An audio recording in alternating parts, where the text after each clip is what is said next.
How many of you have children or are enough of a child that you might have read J.K. Rowling's Harry Potter series?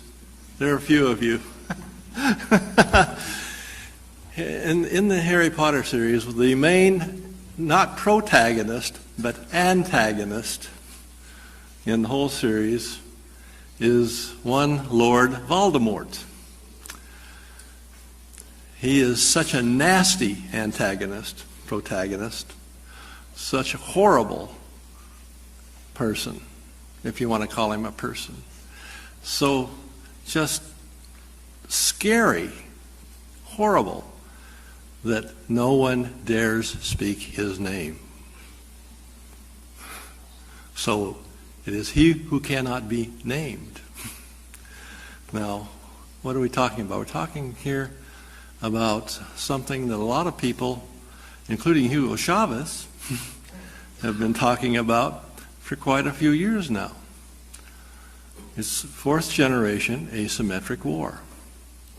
And whether we like it or not, whether we're prepared for it or not, or whether we want it or not, it's here, it's with us. We are dealing with it. We are engaged in a fourth generation asymmetric war. Now, what is war? War is the compulsion to accept the enemy's will. Compulsion. In the past, under the tradition of the Westphalian treaties and the so-called Peace of Westphalia,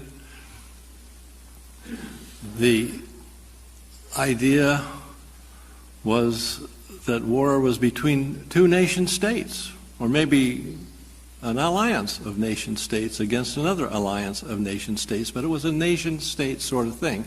And furthermore, it was a military sort of thing.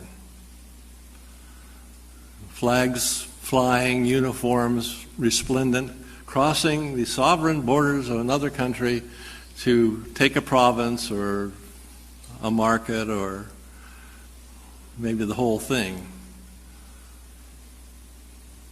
But under current experience in particularly the last 20 or so years, we found that that's becoming more and more obsolete, and what is more and more in vogue is the fourth generation asymmetric war. We do not want to admit, apparently, that we are engaged in such a war, and when we don't do that, we don't have to worry about it, do we? But don't we? Yes, we do indeed.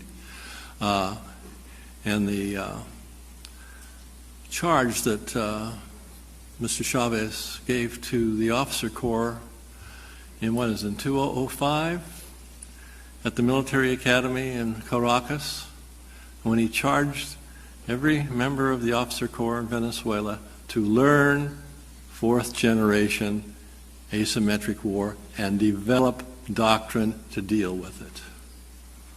We are still stuck with Westphalia, pretty much, and our own thinking. And when we talk about defense, we talk about the uniformed forces crossing a sovereign border. But today, that's not happening. The last big confrontation of that nature, in Latin America anyway, took place when? Arturo? War of the Pacific, right? That was 100 years ago.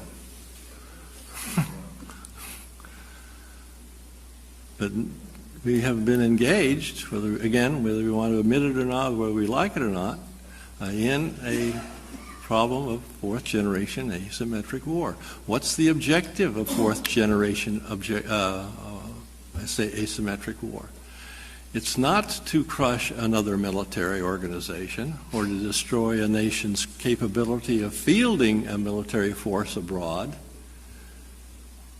The objective is to wear down, slowly but surely, the will of the targeted country for the purposes of, say that again? Gaining influence.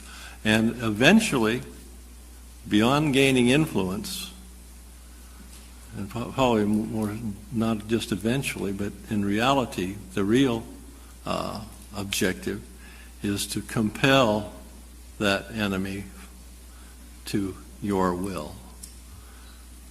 And whether that type of war is as bloody as traditional shock and awe or whatever, whether it's not as bloody as the World War II was, or Korean War was, or some of the other wars that we've all been engaged in were, the fact is that compulsion,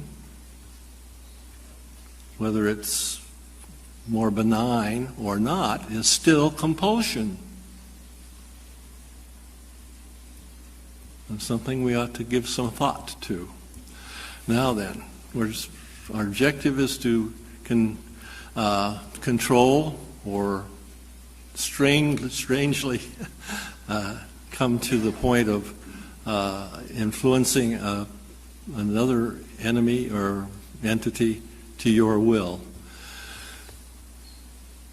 The common denominator in all this is a thing we call destabilization. We don't run uniformed forces across borders anymore, or not very often anymore anyway. And military forces are not uniformed. They're not all male. They're also female. They're not all adult. They're also children. And we've got to understand these things, and we've got to deal with them. And the only way we can deal with them effectively is because, since they are transnational problems, what kind of solutions do we need? Ta-da! Transnational solutions. And Ambassador Naudi has suggested not only that we go that direction, but we take another step further. We have to use brain power. Brain power is the main weapon in this context. Brain power. Smart power. It's not firepower. What took down the Berlin Wall? Tanks, artillery, airplanes? No, the German Deutschmark. Ta-da!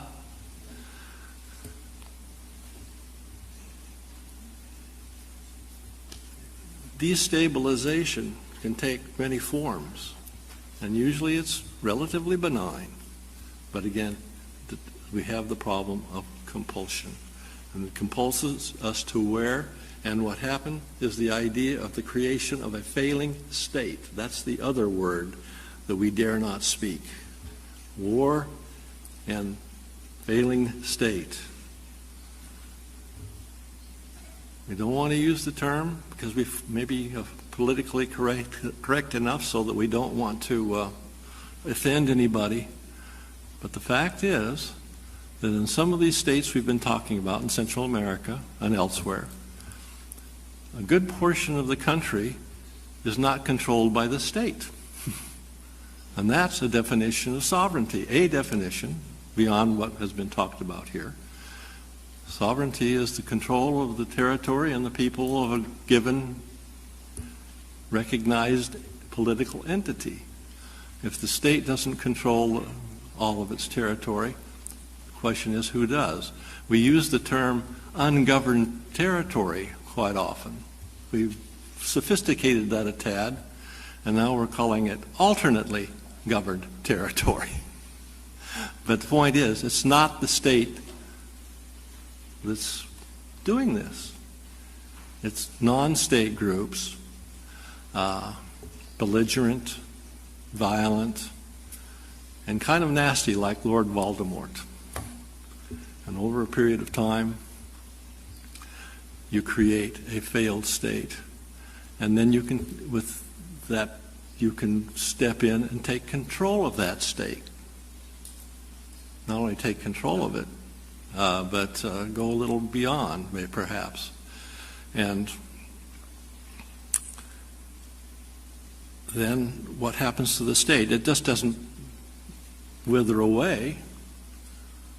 It still exists. Somebody's going to have to take care of it if nobody comes in and takes control of it and runs away with it. Haiti comes to mind. letting Haiti fail has been a terribly expensive process for the West. Other countries have been known to become criminal states. New People's Republics. In a situation like this, it's the last man standing, no matter how badly he's been beaten, the last man standing is the victor. And it's a little dicey, and I know that there may be some problems with this. I'm taking too much, not enough time, but too much in any case. But here, a couple of words for our vocabulary for the next while. War is compulsion, whether it's non-lethal or if it is lethal as what we've known in the past. The other word is failed state or failing state. It's not an event, it's a process. And if you do it slowly and quietly enough, people will go to sleep, in the words of one of my favorite philosophers, Hugo Chavez. If you do this well enough, long enough, slowly enough, benignly enough, your enemy will wake up dead.